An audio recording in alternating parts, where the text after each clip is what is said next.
Ilang metro lang mula sa mga kabahayan, nakaangat na ang bahaging ito ng kalsada sa Agustin Street, Barangay Karuhatan, Valenzuela, katabi lang ng City Hall. Ang pagguho ng bahagi ng kalsada, bunsod daw ng malakas na pag-ulan na umukas sa ginagawang basement parking ng Legislative Center sa compound ng City Hall. Yung pressure po ng tubig sa ilalim ho ay sobrang lakas, causing it na bumigay. Yung bumigay po yung steel matting natin, bumigay na rin yung ilalim po ng roads. Minamadali po kasi namin na malagyan kaagad ng walling yon para hindi na po siya magkaroon ng erosion. So medyo naunahan po tayo ng, sabi nga ni Mayor kanina, naunahan po tayo ng ulan. 13 pamilya o 50 individual ang direktang apektado ng 30 metrong bitak sa kalsada.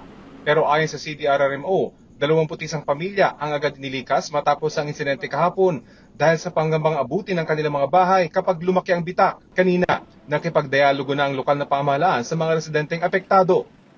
20,000 per family po ang ibibigay ho namin. By tomorrow, i-release.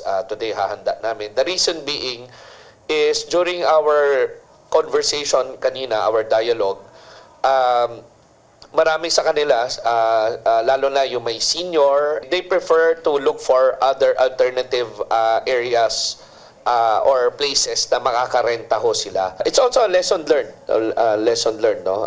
Marami kaming natutunan rin ho dito. Ang mga residenteng apektado lumikas sa kalapit na Malinta National High School. Si Marian, di niya tunay na pangalan. Halos 60 taon na raw na nakatira rito. Pero ngayon lang napilitang lumikas. Nakiusap siyang huwag ipakita ang kanyang mukha. Matagal na raw nilang inirereklamo ang construction sa City Hall. Last year pa yan eh. May 1.5 year na yata yan. Naghuhukay pa lang sila, talagang nagko-complain na kami kasi nga parang kami nililindol. Nagpapasalamat daw siya sa ayudang 20,000 pesos. Pero baka hindi raw ito sapat dahil sa mawawalang kita sa kanyang paupahang apartment. Kung tutuusin, hindi sapat. Pero syempre, 20,000 is still 20,000. Kaysa na masawawala, di ba? Sa sitwasyon namin ngayon, parang no choice naman kami. Aabutin daw ng 2 buwan bago maisaayos ang kalsada at 3 buwan bago matapos ang retaining wall ng ginagawang gusali. Hindi na rin muna pwedeng daanan ng kalsada, maging ng mga residente ng kalapit na barangay habang inaayos ito.